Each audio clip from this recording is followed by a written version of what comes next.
Hi all, my name is Autumn Ness. I am here at Children's Theater Company, where I have been a member of the acting company for 24 years. I am currently in rehearsals for my show, the first show I have ever written, called preschool show called Babble Lab. Hi there, I'm Gianna from Family Fun Twin Cities, and this is the Let's Go Do Fun Stuff show. Today we are back with Children's Theater Company and its very own Autumn Ness. Autumn is a member of the CTC Acting Company. She has played some of my favorite characters on CTC's stage. She has also played many that have broken my heart. Autumn shines in her work with the youngest audience members, and her show, Babble Lab, is premiering right now. And we got to chat with her about this unique project. Okay, hi. Hello. So, let's get started with what do you want us to know about working with the Children's Theater? Well, this is my 24th season at CTC. So family audiences and youth audiences are what I know. They're what I do. The most important thing to know about that is that theater is theater and story is story. And we don't take anything, we don't dumb it down. We don't take it to less of an emotional level, less of a story level because it's for young people. In fact, it has to be more. The stakes have to be greater. It has to be clearer. Everything has to be more important because it's for this vast range of ages. That glove is very big. You want to stay grounded and truthful to what that big story is, but you have to fill it out and be true to that author's intent. And you have to live it fully, or those stakes of those grand journeys, they aren't going to matter if you're not fully living that. So, what are some of your roles that you have played in those 24 years? Oh my gosh, you're asking me to look back. And you don't have to go all the way back. Okay, not all the way back. Safe. That's the safest. My favorites have been when I performed for the preschool audience. I did a show, must have been 4 times now, in this theater we're in right now, the Cargill Theater, for 3 to 5-year-olds, called The Biggest Little House in the Forest. It was a solo performance show. And the way that the audience reacts, the way they answer you, they talk to you, they tell you what's behind you, what you should do next, what you're doing wrong. They're so fully invested that it becomes a participatory, almost a call and response at times. That for me is so thrilling, and it makes every show truly different. You never know what you're going to expect. I love baddies. I've played the stepmother here, 3 or 4 times. I've seen that. Yeah, I love being a good bad guy. And I also love any musical. I'm a sucker for a great big song. Well, you have a pretty dang good, powerful voice. I can get loud on occasion if I need to. Ask my kids. You were in the Austin one, the Spam one. The Spam Town. Yeah, you were in that one. And your Yes. character, ripped my heart out. That show was in the bygone era of the 80s. Mm-hmm. So to these student actors we work with student actors every show, mm-hmm. Fantastically talented young people on stage with us. They couldn't get over this era of the 80s with no cell phones, and you just rode your bike places. And what was the hair about? Mm-hmm. So it was great fun to bring them into that story, and then to have a story so close to home for Minnesota. Okay, so let's talk about this show. First of all, it's the first one you've ever created? Yes. So Babble Lab is for the preschool audiences in the Cargill Theater. So for the 3 to 5-year-olds, although we know all our shows are for full family audiences, because with the 3-year-old comes the older brother, the younger sister, grandma, the neighbor. We want to make sure that everybody is entertained and has something to see in the story we're telling. But this one is the first one I've written. Okay. So it's exciting. It's nerve-wracking. It's all the things that rehearsing a show and getting ready to open it for people for the first time, they all have this. But this one is definitely plus with extra responsibility. And you're a solo show again, right? And it's a solo show again. We do a very intimate audience for this show. So we don't, the main stage seats 750 people. We don't bring in 753-year-olds. We keep it nice and intimate so that we can have that almost one-on-one feeling. Mm-hmm. And so that I, as the performer, can have an ear out for everybody's experience. and can be shifting and bending and molding according to what's going on in the room. We always say in theater that every show is different. Every show with this type of audience and with this type of show, it really is different. It has to be. I have to be reacting in time to what they're experiencing. So in Babble Lab, we are with the character of the scientist. That's who I play. And we are brought into a fantastical laboratory that's part things we recognize from science class and part stuff that we've made up as science. And when we go in, we realize that this is a world without speech. She does not talk, communicate, sing, tell jokes. This is a world where this scientist is exploring sound, wondering if there might be more to sound in the world, more to gain than what she currently knows. And wouldn't you know it, she accidentally invents speech, letters, talking, communication, reading, writing. She invents these gateways of communication. And like we know, when our kids are learning to speak, it's tender and it's joyful and it's new and exciting, and it's also nerve-wracking. And then they throw tantrums because they can talk now, and they say no because they can talk now, and you say no back, and then suddenly you're fighting with a 3-year-old. And then you learn to sing, you learn music, you learn to yell, you learn to laugh. So we're really in this lab going on the journey of communication that these little ones are experiencing and will continue to experience in their development life, and all the good and the bad and the ugly that comes with it. So how'd you come up with this idea? So I would workshop with our artistic director, Peter Brocious, every summer when we weren't too busy. I'd bring forward maybe 3 or 4 ideas, and we'd kind of take a couple hours and play around with them. And he was always so supportive. I like this for this reason. Oh, maybe not this. Have you thought about this? So at one of these sort of sessions, I dumped out some refrigerator letters, and I picked them up and I started making sounds. Bleh, poop, na na na na na. Not even having a plot in mind. I didn't have a grand plan. It was just a silly thing. And of course he went, that one! I like that one, write that one. I thought, oh no, this was the one I was least prepared for. But I actually then pulled from my own parenting life. I have 2 boys. 10 years ago, they were very young. And they were experiencing those pitfalls and those trials of their speech, of learning to read, of letters, of writing. All those things, academically and developmentally, they were a struggle in our house, as they are in so many houses. That road is not straight for most families. And so we were in the midst of seeing doctors, seeing our school counselor, meeting with teachers, meeting the paras. That road was so overwhelming that it really lended itself to this idea of a journey of development and of communication and of speech and of sound. And I could pull from that struggle I was having in my life, and those joys too, because there were joys that went along with it. I could pull from all of that and write about it, which is what I'm told. This is my first novice writing project, but which is the thing you want to do, write what you know. And mixed in with all of that, those things that I was experiencing, was a theater style that I remember one page of in my theater history textbook that I paid, hundreds of dollars for. One little page of a theater style called Dada. And on that little paragraph that Dada got, it said it was a European surrealist abstract theater style during the First World War. All of these artists were seeing their friends, everyone they knew, going off to war on a scope they'd never seen before, the Great War, right? And it was so horrifying to them that the world had changed in this way. How could anything have any meaning? So art was meaningless, and if art was meaningless, anything could be art.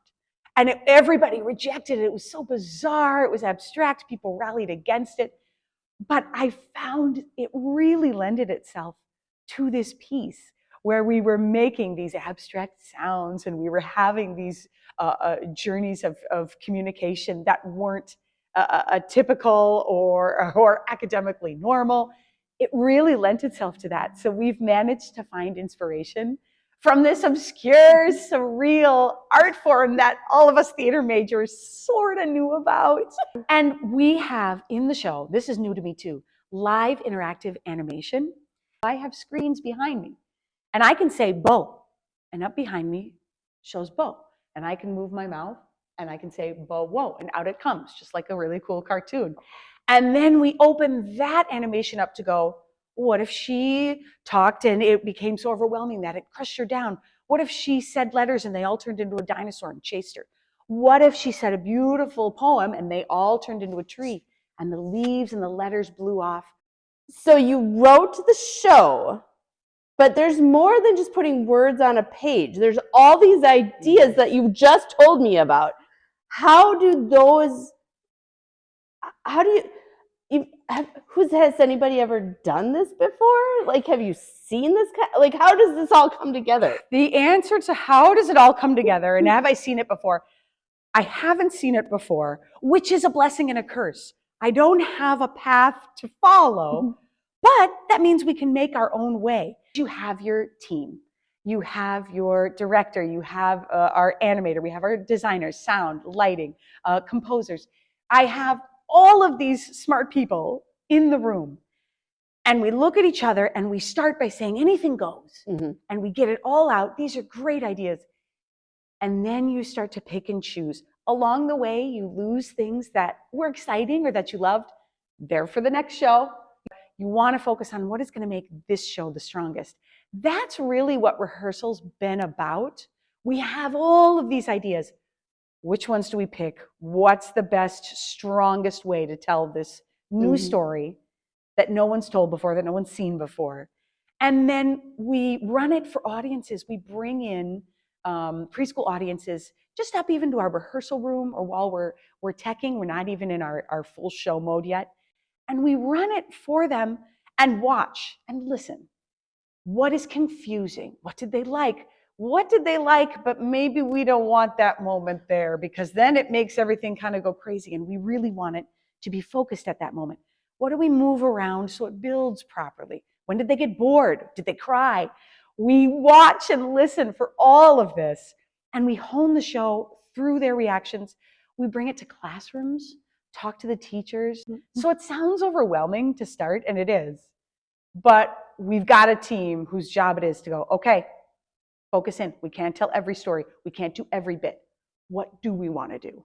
This is a one-person show, which doesn't mean you're the only person. Obviously, there's lights, there's sound, there's the animation behind you happening.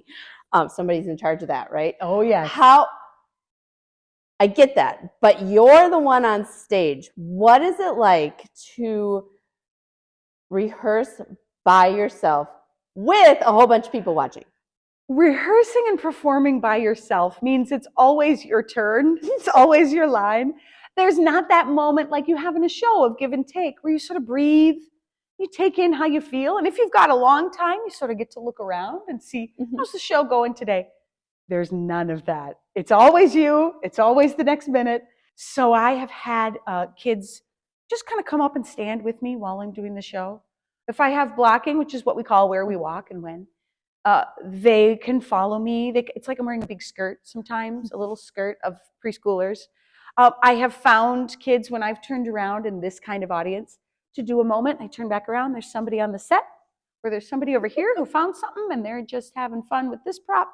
So at any moment, I sort of have to be able to keep my head on a swivel and pivot and be that good preschool teacher who's like, I see you.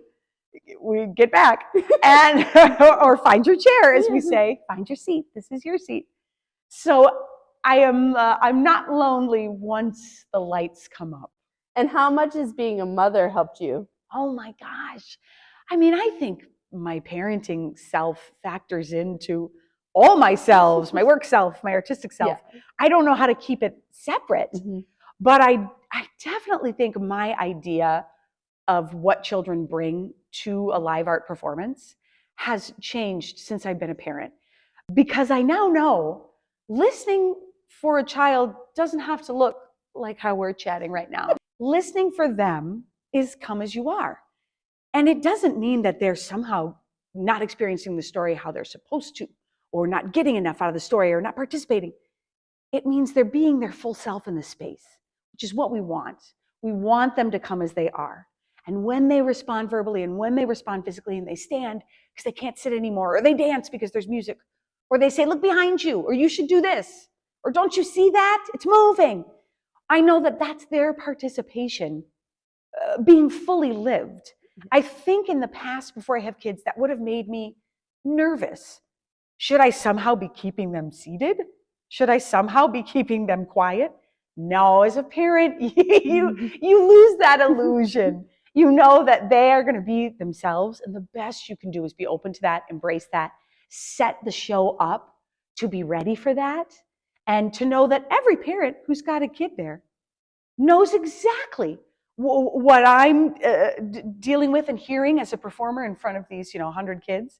Every parent there is probably hoping, oh, I hope my kid isn't the one who, runs up on stage or steals something or pulls the shirt up or whatever it is the 3-year-old's going to do, and they're going to do it all. But we also want the parents to feel that we understand what it's like. And as a parent, I have that kinship when they come in, like, I get it. And the rewards of being that introduction to what can be a lifetime of art exposure or of art participation for these kids. Oh, it's quite rewarding. As tactilely as you can introduce them, because there will come the day when you want to just sit and watch the story, but they're not there yet, but they can still start enjoying the idea. And once they are tactilely involved, then maybe there's more curiosity for what's to come as they get older.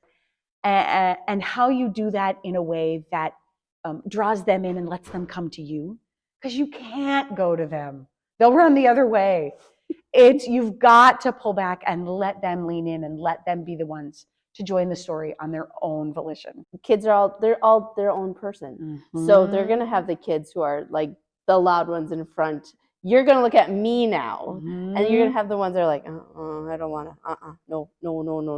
And don't we're going to have all of that personality in the same audience. Yeah, exactly. So balancing that and making sure that everybody is able to enjoy it on a level that they're comfortable with.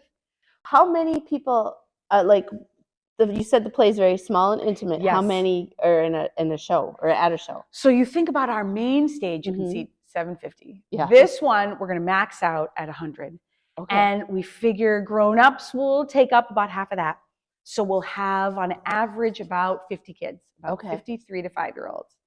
And that's perfect. They sit up front. We want to make sure everybody can see that everybody's comfortable. We encourage the adults to pull back a little bit as they're comfortable. And we want them to own that theater space. That's their space. That's not a place to be intimidated or unsure or feel small. That's a place for them to feel big and sure of themselves. And the seating and the keeping the kids up front and the important and the focus really helps do that. That the way we can say that it's time to go, we're putting the show to bed, but here's a little piece of it that we want to take home. We hand that to each kid individually. We make sure that each audience member gets to look in the eye and say thank you and bye-bye, and here's something to take home. The lesson I think I learned about things that I am not yet as good as I want to be in my artistic life is you keep going. You don't stop and go, oh, it's terrible, I'm a terrible dancer. Whatever it is, this writing isn't working, this scene isn't working. You keep going and you push through, and you know that failure is going to provide you answers and inspiration. And we fail brilliantly every day here. We're great at it. It's a superpower. Yeah. And that's what guides us sometimes more clearly than successes. And that failure, you're going to survive it. And if you're in a supportive room, and if you're in a space where you know that you are free to try, you're going to fail and you're going to survive it. Yeah. Yes, absolutely. And you're going to be happy to push forward. Yes, for sure. Thank you so much. This was so fun. I don't want to go, but you have work to do, and I need to go get a kid for piano. You go to piano, I'll go to rehearsal. We'll both succeed. And succeed we did. Thank you so much, Autumn, for taking some time to chat with us about your new show and for being as entertaining as always. Family Fun Twin Cities provides a weekend family fun guide that divides into regions of the metro. We also have a highly curated calendar of the family fun you can find on any specific day.